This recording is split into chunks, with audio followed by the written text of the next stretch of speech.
esta oportunidad la idea es presentarles a la licenciada Viviana Crespo. Ella es psicopedagoga y en esta oportunidad nos va a estar presentando el material que ha realizado la Fundación Leer a pedido de Fundación Díaz Vélez, y realmente estamos muy contentos de poder compartirlo por este medio y que pueda llegar a escuelas de todo el país. Vamos a darle lugar también a María Gómez para que pueda explicarnos cómo nace la necesidad de este proyecto. Hola, buenas tardes, bienvenidos, bienvenidas. Bueno, un gusto, digamos, poder acompañarlos en esta capacitación que, como bien dijo Fabiana, surge a partir de un material que la Fundación Díaz Vélez le solicita a Fundación Leer, porque se generó el año pasado, en el año 23, una campaña vinculada a tratar de entender lo que se lee.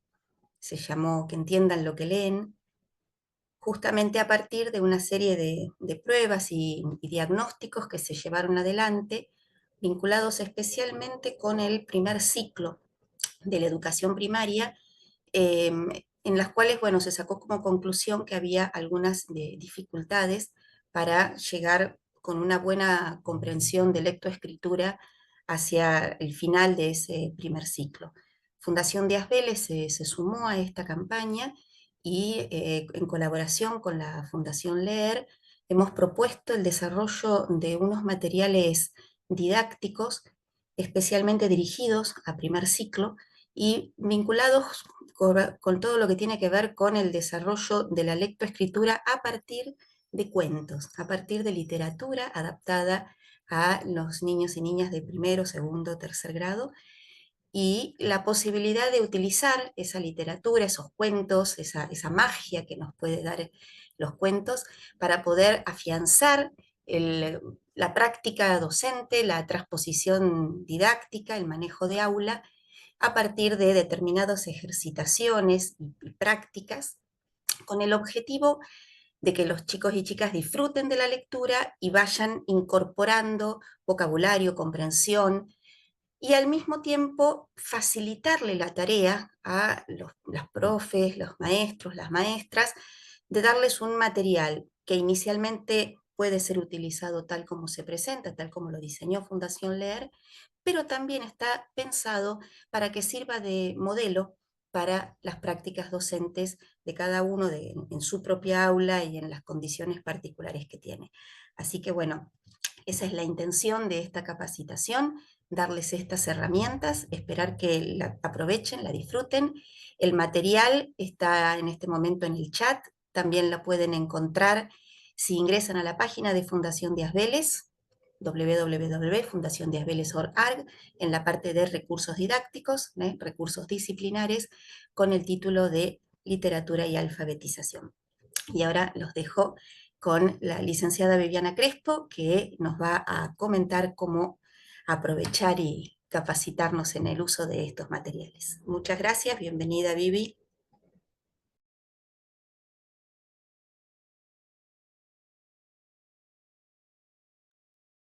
Bueno, muchas gracias. Un poquito para presentar este material, vamos a hacer una breve introducción acerca de lo que es el proceso de aprendizaje de la lectoescritura. La verdad que es uno parece que es algo muy natural, que los chicos puedan, o que cualquier persona pueda aprender a leer y escribir, pero es una actividad, un proceso muy complejo en el que intervienen demasiadas variables y demasiados aspectos para que pueda llevarse a cabo con éxito. Desde la posibilidad de reconocer las palabras, que es lo que llamamos conciencia fonológica, hasta los distintos fonemas, poder distinguirlos, la posibilidad de asociar esos sonidos que escuchamos con una gráfica, un grafema, eh, cómo estas palabras en una oración, según cómo estén ordenadas, pueden significar distinto. Por ejemplo, el gato corre a la nena, yo puedo decir la nena corre al gato, son las mismas palabras en otro orden y me están diciendo algo totalmente diferente. Hay un montón de procesos también que intervienen puramente cognitivos, como bueno, claramente la memoria, pero en particular lo que se llama memoria de trabajo, que es una memoria de muy poca capacidad, no hay mucha diferencia entre un niño y un adulto, que, si yo necesito en la lectura codificar grafema por fonema y leer así como los nenes cuando recién empieza, que por ahí entre la primera palabra de la oración y la última pasó medio minuto, ¿no? Entonces se pierde esa información del inicio para cuando llegó al final, entonces es imposible que pueda establecer el significado. Eso, todos estos procesos, para que no ocupen la memoria de trabajo, tienen que estar lo más automatizados posibles. Así esta memoria y atención, todo se pone al servicio de comprender el texto y no estar decodificando letra por letra. Intervienen al momento de la escritura también procesos motores que uno por ahí no lo tiene tan presente, pero escribir al dictado no es solo reconocer el fonema y acordarme en mi léxico mental cuál es la palabra y cómo se escribe, sino que esa información pase a la mano. Hay todo un proceso motor en el cual ese sonido y esa palabra que yo tengo la imagen en mi almacén de palabras, tengo que pasarla a un trazo y ese trazo diferirá si es mayúscula, minúscula, cursiva, imprenta, lo que sea. Y después también hay otro aspecto para también tener muy en cuenta, que son los conocimientos previos. La mayoría, no vamos a decir todos, pero la mayoría de los niños de alguna manera han tenido un acercamiento a los textos, a la lectura, poseen determinado vocabulario, un vocabulario muy asociado a los contextos en los que han habitado, tienen cierto cúmulo de experiencias previas, tienen cierto conocimiento del mundo, saben que de hecho, cuando son chiquitos y todavía no saben leer y escribir, cuando te dicen, te voy a escribir la carta a Papá Noel, hacen unos garabatos que simulan escritura y en forma lineal. O sea, hay un registro ya de qué es la lectura, qué es la escritura, para qué sirve, y todo eso hay que aprovecharlo. En algunos casos no se tiene tanto como en otros. Y muchos de estos procesos están automatizados, como dije antes, vamos a tener la posibilidad de cada vez avanzar en textos que necesiten mayor comprensión. Y esto es lo que va surgiendo en estas estadísticas que aparecen, que niños grandes que deberían tenerlo ya todo automatizado, se encuentran en grados superiores, incluso hasta en secundaria, con dificultades en la comprensión de textos, incluso textos cortos o consignas de evaluaciones o de ejercicios de matemáticas. Con lo cual es sumamente importante tener un lector entrenado, por así decir, porque esto se entrena la automatización y se adquiere habilidades a través de distintas estrategias para que puedan enfrentarse a textos cada vez más complejos. Algo que antes no se tenía en cuenta, muchas de estas estrategias que uno hace en forma automática a la hora de leer, cada vez hay que explicitarlas más, no hay que darlas por sentados ni que el niño solo se va a dar cuenta. Hay que armar actividades y secuencias didácticas para que los chicos puedan darse cuenta qué es lo que tienen que ir a buscar un texto, que hay que prestar atención, por qué no es lo mismo este orden que este otro orden. Todas esas estrategias a través de actividades hay que empezar a proponerlos. Entonces, voy a compartir porque quiero presentar un gráfico. A ver dónde era. Acá.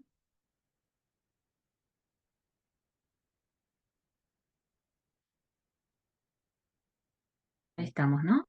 ¿Se ve? Sí. Entonces, hecha esta introducción, vamos a presentar un modelo en el cual estuvimos trabajando, Fundación Leer y Fundación de Vélez estuvieron trabajando en... Pero estas nunca salen tan rápido como uno quiere. Ahí está, esto.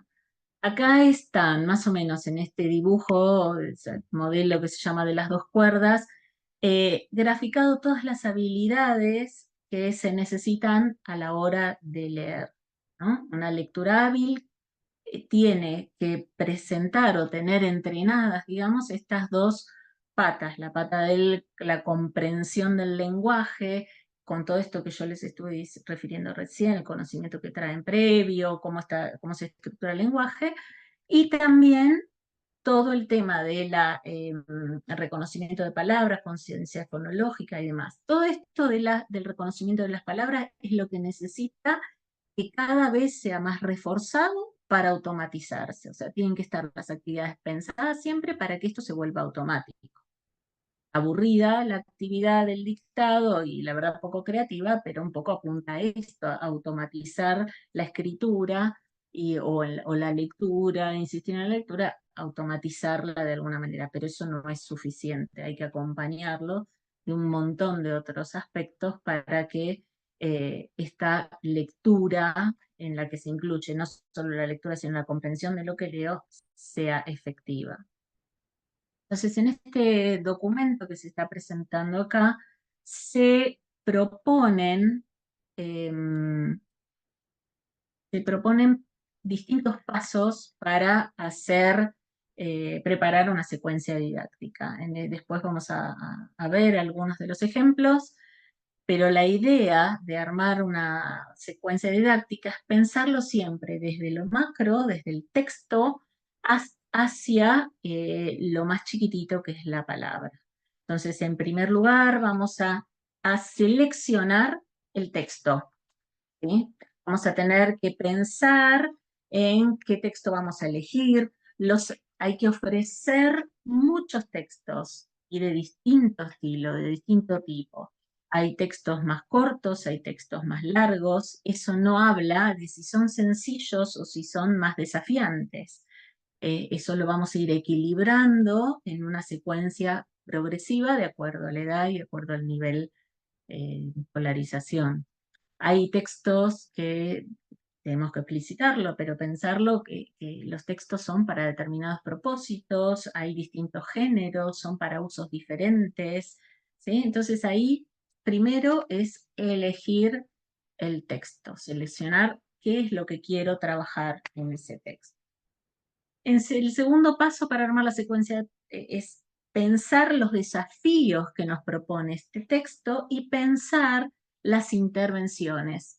Por ahora es pensarlas, ¿sí? Y tomar nota.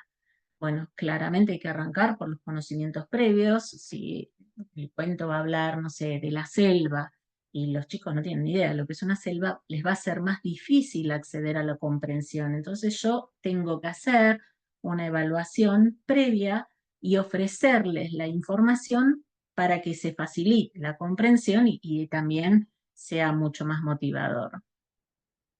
Hay conceptos nuevos que yo sé que van a aparecer en este texto y que los va a incomodar a los chicos. Bueno, hay que trabajar estos conceptos, tengo que pensar que los tengo que trabajar a los conceptos nuevos, quizás de manera oral, no necesita ser todo escrito y leído. También tengo que pensar que es un texto un poquito largo o que tenga una historia un poco más larga. Bueno, habrá que ir a recurrir a y trabajar cuál es el texto base, ¿no? Lo más importante. Esto que en textos que no son literarios, como textos de aprendizaje o de alguna materia en particular, la idea principal, hay que ir a buscarla. También tenemos que pensar en este momento de ver actividades en relación al narrador. ¿Quién está contando la historia? ¿Hay otra persona que puede contar esta misma historia? ¿Qué me está queriendo decir el narrador con esta frase que usó o con esta expresión? También podemos acá enfrentarnos, bueno, este texto yo lo he visto en otros textos, esta historia la he visto, la he escuchado en otros textos. Conozco otros textos, otros textos de héroes y villanos, o de buenos y malos, o de niños que se pierden, o de animalitos de la selva. Conozco otros textos, hay otros textos. Bueno, ahí es donde empiezo a plantear algunos desafíos. Bueno, otra vez volvemos al vocabulario. Este es el momento donde pensar, este texto me está trayendo palabras nuevas para los chicos. Algunas me voy a dar, claramente lo voy a saber, otras van a surgir a medida que pasa la actividad. Bueno, estas palabras nuevas, tengo que pensar en cómo explicarlas, qué sinónimos les podía encontrar, hablar, pensar en familias de palabras. ¿A qué me hace acordar? A ver, por el contexto, ¿me puedo dar cuenta? ¿Qué hipótesis puedo armar acerca de su significado? Todas estas cuestiones hay que tenerlas en cuenta, incluso hay que tener en cuenta el tema del contexto familiar. A veces en el contexto rural puede pasar, pero cuando provienen los chicos de familias, por ejemplo, de inmigrantes o de distintas provincias o de distintos lugares, hay vocabulario que no es común, que significan cosas distintas.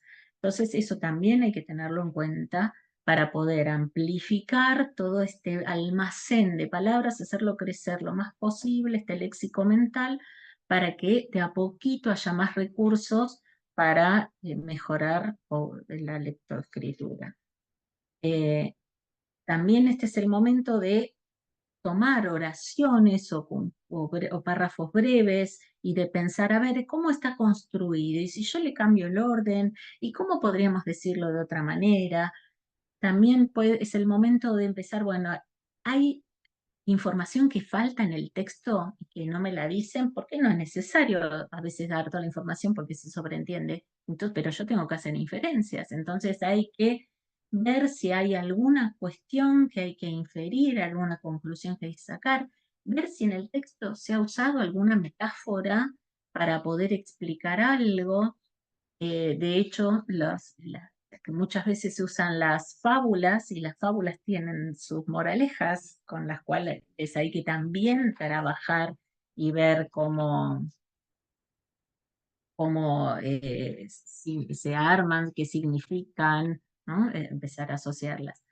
El tercer paso, ahí vamos a los desafíos propios del sistema de escritura, en estas palabras que pueden aparecer nuevas, porque no siempre son palabras que los chicos no conocen, son palabras que por ahí conocen, pero nunca las han visto escritas, con lo cual es un volver a reconocerlas a esas palabras, empezar a incorporarlas, ver cuál es la forma escrita de esta palabra que yo ya conocía, que nunca la había escrita, y entonces incorporarla a mi almacén, a mi léxico mental. Acá también es donde hay que tener en cuenta que, gracias a Dios, nuestro idioma, el español, es un lenguaje transparente, es decir, no, hay una alta proporción de correspondencia de un fonema con un grafema, pero siempre hay excepciones. Se me ocurre ahora la palabra hola con H y hola sin H. ¿Cómo se va a dar cuenta el niño cuál? Bueno, ahí está. El contexto va a empezar a ayudar como para que él sepa, este es el hola con H, este es el hola sin H. Cómo empezar a darme cuenta de esas cosas. Por ejemplo, casa, que se puede escribir con S o con Z, es el contexto del texto, que nos va a decir de cuál estamos hablando, ¿no?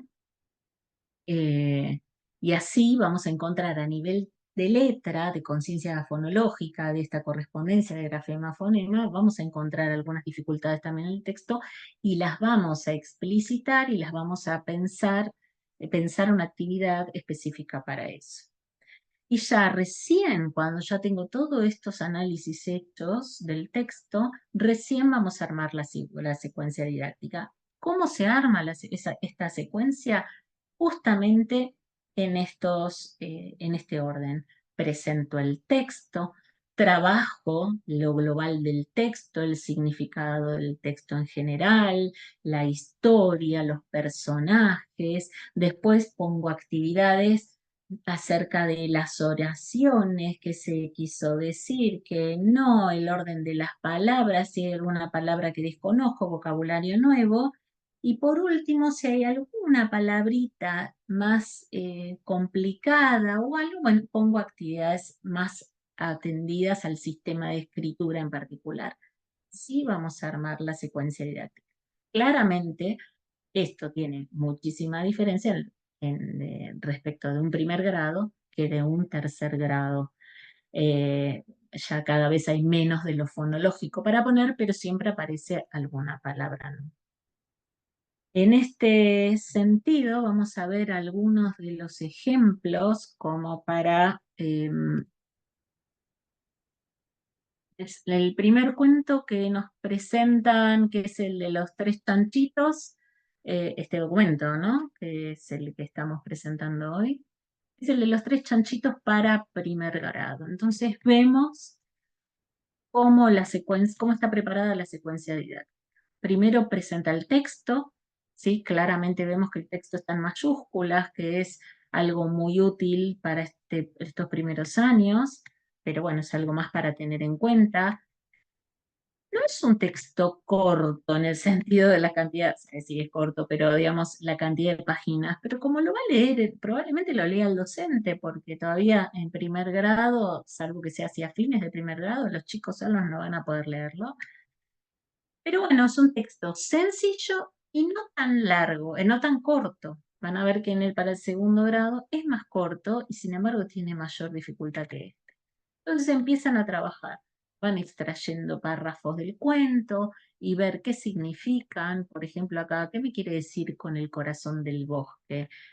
Los bosques tienen corazón, pero ¿cómo es eso? Entonces, si no lo tienen, ¿de qué me está queriendo hablar? Y ahí puedo, en forma oral, hacer mucho desarrollo acerca de ese párrafo, ¿no? También podemos hablar de quiénes son los personajes, cuáles son, dónde están ubicados, traer imágenes de el posible escenario donde esto podría estar ocurriendo. Eh, los cuentos siempre tienen un lugar, un tiempo, personajes, entonces uno puede hablar y conversar sobre todos estos aspectos. Después podemos tomar otro pedazo, en este caso se toma otro pedazo del cuento y entonces les proponen, seguramente se lee de nuevo y se propone acá lo que hablábamos hace un rato, como el orden a veces no significa lo mismo, pero ya estamos hablando igual de oraciones en un texto. No estamos todavía yendo a lo finito. Es simplemente una secuencia temporal en el texto para ver si lo comprendí o ayudar a la comprensión. Y acá ahora vamos a ir a lo de las palabras. Toma otro párrafo del texto y señala riñó. El riñó no es una palabra, yo por lo menos no la uso tanto, que se use en el vocabulario. Quizás algunos sí, otros no. Pero bueno, no es una palabra como más formal, no es tan común, se lo pasaban en grande, es un poco metafórica, no es qué están sí que significando eso, es el grande literal o me está queriendo decir otra cosa.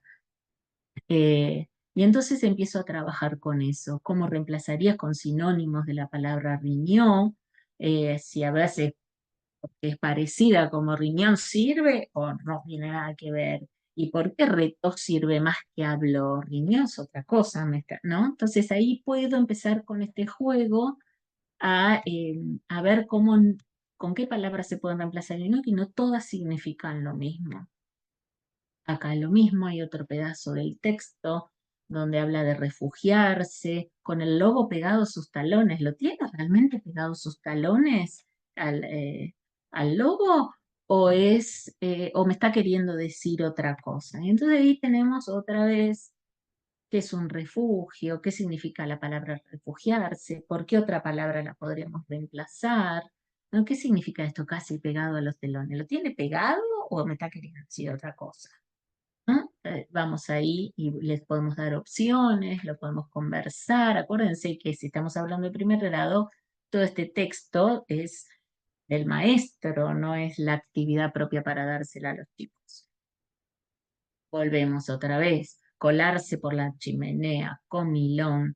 Se cuenta que nunca más quiso comer cerdito. Bueno, también acá hay mucho para hablar, pero fíjense cómo nos estuvimos abocando a la palabra, ¿sí? Acá hay más preguntas que tienen que ver con inferencias, con el análisis del texto, con la interpretación, y acá era lo que les quería mostrar. Acá vamos a las palabras. Este es un ejemplo demasiado complejo para chicos de primer grado, pero bueno, es para pensar. Las palabras, le puedo quitar las vocales y que lo completen, que me digan qué sonido, para poder reconocer las palabras. Lobo da lo mismo que otra palabra, loro, por ejemplo, y qué tienen de diferente. Yo puedo seguir conversando con esto de completar letras o completar palabras. Puedo leerles el texto, un texto parecido, pero a ver si lo identifican, ¿no? Podemos acá lo mismo, volver a la palabra, encontrar nombres de los insectos. Esto es para ya cuando los chicos saben armar, pero bueno, jugar con las palabras. Hay muchos ejercicios para primer nivel donde pueden asociar un dibujo con una palabra, palabras que empiezan igual, detectarlas. ¿Viste? Acá esto es un ejemplo de sopa de letras, por ejemplo. Pero ven, acá tienen el mismo número de sílabas. Acá la posibilidad de reconocer distintas unidades, delfín, gato, sí, tienen dos sonidos diferentes, con lo cual, bueno, las puedo unir porque me dijeron que las una, no por letra inicial, no por cantidad de letras, sino por cantidad de sílabas, que son esos grupos sonoros. Y así tenemos infinitos ejercicios para hacer con el tema de las sílabas. Estamos entrando finito, no en la comprensión del texto, sino en la palabra en sí, lo cual nos permite abordar un montón de lenguaje que quisiéramos, porque todas estas palabras no aparecen en el texto, pero se las traemos nosotros para también habilitar y ampliar el almacén de palabras de los niños, este léxico mental tan necesario a la hora de hacer cada vez más fluido y automatizado. Acá más finito, hilamos más finito, ya no con las sílabas, sino con los sonidos, ¿no? Cada fonema tiene una representación gráfica, un grafema, y ahí los podemos, vamos cada vez más finito. Ven, acá tienen con el mismo sonido inicial, eh, y así van avanzando las palabras en un montón de ejercicios que apuntan además lo fonológico, la palabra, la sílaba, la letra. Bueno, no sé si estoy pasando demasiado rápido, pero no quería perder demasiado tiempo en eso. En cómo se armó la secuencia desde la presentación del texto, pensar la historia, pensar el narrador, los personajes, y después vamos pedacito por pedacito, hilvanando qué me quiso decir con esto, qué me quiso decir con lo otro. Este es el orden, significa lo mismo esto que esto. Después vamos a las palabras, esta palabra nueva, le podemos encontrar algún reemplazo, eh, bueno, y así sucesivamente hasta llegar a la conciencia fonológica y damos por cerrada la secuencia relacionada con este cuento. En este documento, no sé si vale la pena desarrollarlo acá en este video, pero tenemos una secuencia pensada con el cuento ya es una fábula del león y el ratón para segundo grado, ¿sí? Es una fábula también, obviamente en este caso, el texto, a pesar de que es más cortito, porque es una página nada más, presenta mucha mayor dificultad, porque es para segundo grado. Ya a esta altura, alguna cuestión de lectoescritura está automatizada. Y después tenemos para tercer grado, ahora se los muestro, este cuento, el de, ya miren ahí nomás cómo tenemos que aplicar conciencia fonológica para leer esto. Rumpelstiltskin. Es más difícil el nombre de este cuento, pero apuntando a lo fonológico, que uno dice, bueno, a tercer grado ya lo tienen dominado, pero siempre necesitamos volver a todas estas cuestiones. Ya cambiamos la letra, empezamos a hacer letra minúscula, el texto es larguito, pero tiene otra complejidad. Si lo leen con atención van a encontrar que hay algo de esto temporal, donde al principio me anticipa el final, ¿sí? Entonces, o algo del final no propiamente dicho, pero me va anticipando cuestiones que van a pasar después. Bueno, no sé si hay algo más para desarrollar. Yo no quiero aburrir con viendo todas las secuencias. ¿Qué les parece? Eh, pero bueno, los escucho si tienen alguna pregunta. A ver.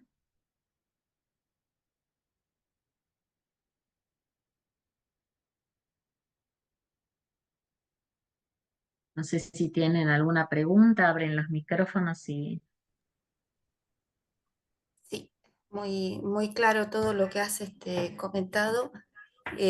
Sería buenísimo, digamos, si alguien de los que nos está escuchando, que se han sumado varias personas, que a lo mejor lo agarraron un poco empezado el texto. Si tienen, claro, alguna duda, alguna consulta, algún aporte, ¿no? Quizás puedan hacer. Así que bueno, estamos abiertos a las consultas que puedan aparecer. Bueno, por las dudas, como no estuvieron al inicio, les recuerdo que esta era es la presentación de un documento que se armó con Fundación Leer para poder tener como una guía, un modelo para usarlo tal cual o tomarlo como guía para poder armar las propias secuencias didácticas. En Fundación Díaz Vélez tenemos varias veces algunos concursos que sacamos o convocatorias para presentar material didáctico o para específico a veces con como uno que está cerrando ahora, o eh, materiales didácticos en general. Entonces, esta también es una buena forma de mostrar cómo se puede armar un material didáctico teniendo en cuenta siempre el modelo en el que está inscrito, ¿no? Seguramente hay muchas formas de armar material didáctico y en este caso de la lectoescritura, pensar una secuencia didáctica la tenemos planteada en este sentido, ¿no? Yendo de lo más grande del texto y la selección del texto hasta hilar lo más finito.